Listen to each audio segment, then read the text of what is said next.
Hello, আসসালামু আলাইকুম। ওয়ালাইকুম আসসালাম। কিরে রায়হান, আমাকে চিনতে পারছিস? না তো, আমি ক্লিয়ার চিনতে পারি না কে। আরে আমি তোর বাচ্চু ভাই। ও হ্যাঁ হ্যাঁ, বাচ্চু ভাই ভালো আছেন? আলহামদুলিল্লাহ, আমি ভালো আছি। তুই ভালো আছিস? আছি ভাই, আল্লাহ রাখছে ভালো। তুই তো জানিস যে আমি গ্রামের বাড়ি বিক্রি করে দিয়ে ঢাকায় চলে আসছি। ঢাকায় এসে তো আমি কোটি কোটি টাকার মালিক, বিদেশে মানুষ পাঠায় কোটি কোটি টাকার মালিক হয়েছি। তো আমি তো চাচ্ছিলাম যে আমি গ্রামে যে কিছু পোলাপান বিদেশ পাঠাবো বা চাকরি বাকরি দেবো। তা আমি তো একটু গ্রামে যাইতে চাচ্ছিলাম। তা তোর বাড়ি কি থাকা যাবে কয়েকদিন? ভাই, আপনি তো আসলে জানেন যে আমার বাড়ির পরিবেশ কি। তোর বাড়ির পরিবেশ নিয়ে ভাবা লাগবে না। তোর বাড়ির বাজার ঘাট, ফ্যামিলি শুধু যত বাজার ঘাট লাগবে ওটা আমি করে দিব। আচ্ছা ভাই, সমস্যা নাই। আপনি কবে আসবেন ভাই? তো আমি এসে যাবো, এই 2-4 দিনের ভিতরে তো আসবো। ও আচ্ছা, ঠিক আছে ভাই, আসার আগে একটা কল করে আসবেন, ঠিক আছে? বুড়ো বয়সে আমি আর কত খাটবো? আমার আর খাটনি কুল হচ্ছে না। ওই হাতি বসে পড়ে খালি বাজারটা খাবি, খালি বাজারটা খাবি। এই শোনো, জমি তোমার বেশি সালা বিদেশ পাঠাই দাও। ওর বিদেশ পাঠাবো, যে ঠাইতে বিদেশ পাঠাবো না টাকাগুলো আমার লস হয়ে যাবে। ওর বিদেশ পাঠা দাও, ও মতো করে খাই গিয়ে। আমরা বুড়া বুড়ি, আমরা জমা সময় খাবা নে।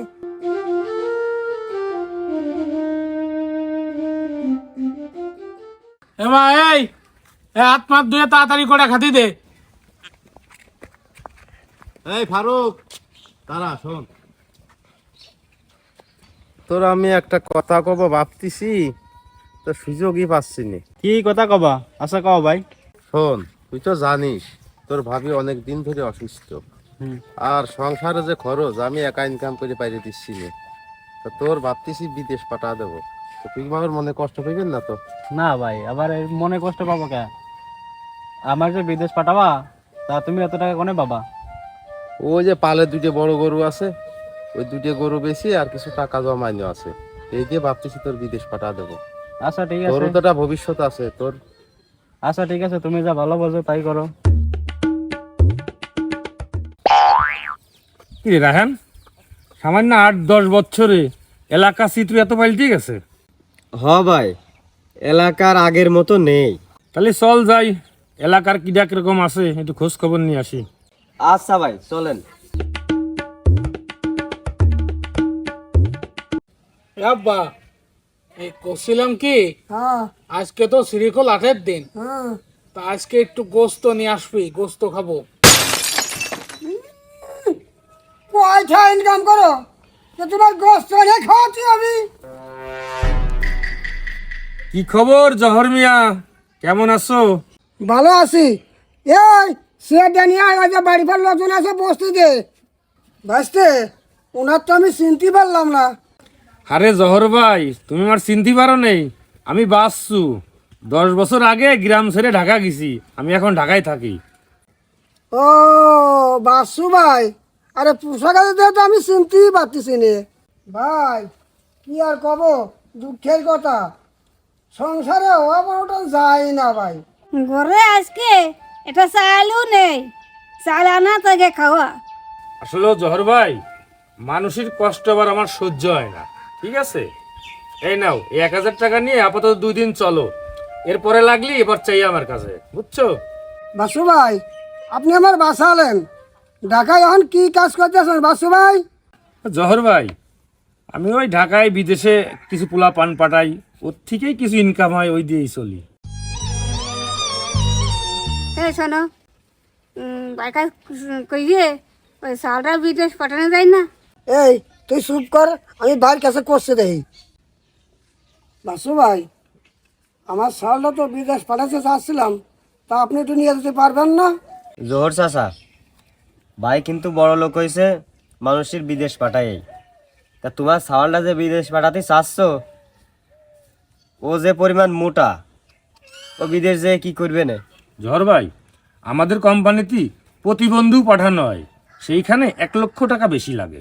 বাসু ভাই, ওর পাঠানোর ব্যবস্থা করেন, আমি তাহার ব্যবস্থা করবানে।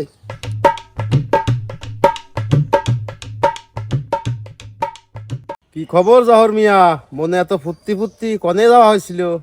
আমার মনে যে ফুর্তি লাগবে না, আমার যে চিন্তা ছিল সে চিন্তা দূর হয়ে গেছে। কি চিন্তা দূর হইলো তোমার? ডাকাইতে বাসু ভাই আছে, সে আমার সালটা বিদেশ নিয়ে যাচ্ছে। সে খুব ভালো মানুষ, সে আরও 1000 টাকা আছে, আমি সেই টাকা দিয়ে বাজার করে নিয়ে এলাম।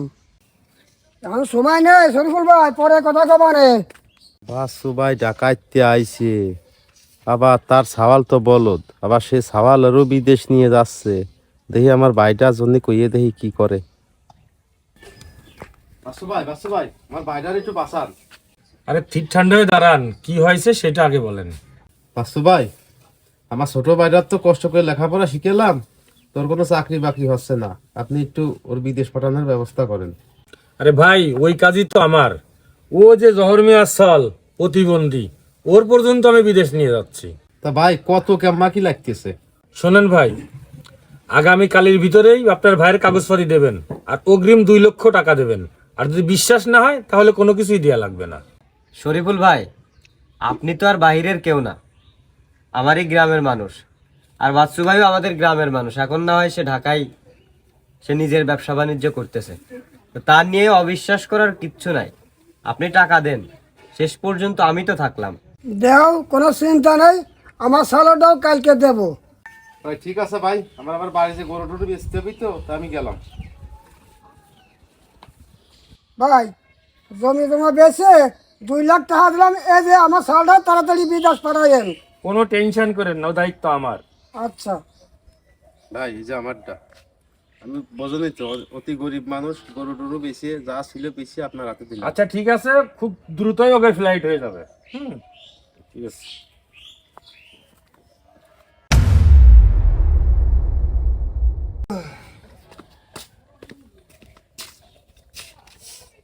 কি রে, বাচ্চু ভাই তো বিছনায় নাই, কনে গেলে এত সাত সকালবেলা? বাথরুমে গেছে নাকি, দেখে আসি।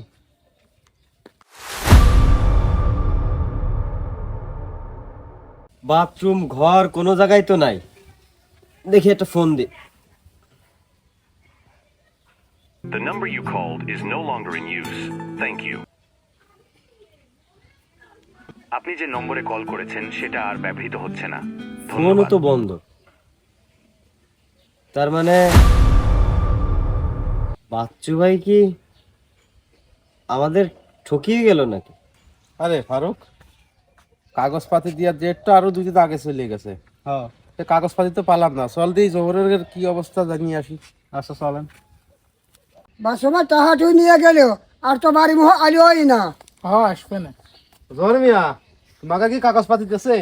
দিবে না। আমি আগেই সন্দেহ করেছিলাম, আমি বলত তোমরা আমার কথা শুনবার না বলে তাই আমি কিছু কই নাই। এসব কথা এখন কয়ে লাভ নেই, চলো আমরা সবাই মিলে রাহানের বাড়ি যাই, ওর কথাই টাকা দিছি, ওর যে কাছে যাই বিস্তারিত শুনি গিয়ে।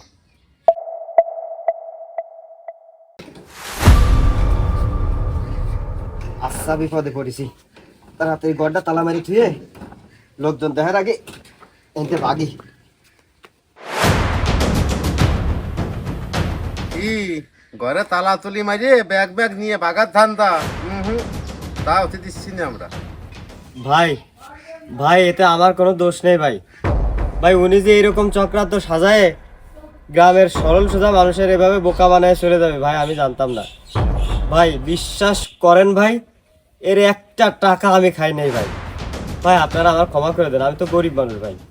শোনেন, এখন তো আর ওই সমস্ত কথা কয়ে লাভ নেই। আমরা আপনার চিনি, এই টাকা আপনারই দেওয়া লাগবে। আমরা আপনার মুখের দিক টাকা এই টাকা দিছি, তার আপনি কেন তার পিছন ঘুরিয়ে ঘুরিয়ে তাহলে আমাকে এই টাকাগুলো নিলেন? আপনি যদি এখনই টাকা দিতে না পারেন, আমি এখনই পুলিশে ফোন দেবো, পুলিশ এসে আপনাকে ধরে নিয়ে যাবে। পুলিশ দেওয়া হবে। ভাই আপনাদের কাছে আমি হাত জোর করে মাপ চাচ্ছি ভাই, আপনারা আমাকে মাফ করে দেন ভাই। ক্ষুধার কসম ভাই, একটা টাকাও আমি এই টাকা থেকে নিই নাই, সব টাকা নিয়ে সে তো পালাই চলে গেছে ভাই। আমাকে আপনারা মাফ করে দেন, আপনারা তো আমার গ্রামের মানুষ ভাই, আমাকে মাফ করে দেন। ও কথা কইলে কাম হচ্ছে না। এই সব যাবি এই ভিডিওটার মাধ্যমে আমরা এটাই বোঝাতে চেয়েছি, অনেক সময় আমরা সমাজের অযোগ্য মানুষকে অন্ধের মতো বিশ্বাস করে ফেলি। আমরা সাময়িক সময় নিজেদের লাভের জন্য আমাদের কত বড় ক্ষতি হয়ে যাবে এটা কখনোই ভাবি না। আপনারা যদি ভিডিওটা প্রথম থেকে শেষ পর্যন্ত দেখেন তাহলেই বুঝতে পারবেন দালাল থেকে আমাদের সবারই সাবধান হওয়া উচিত।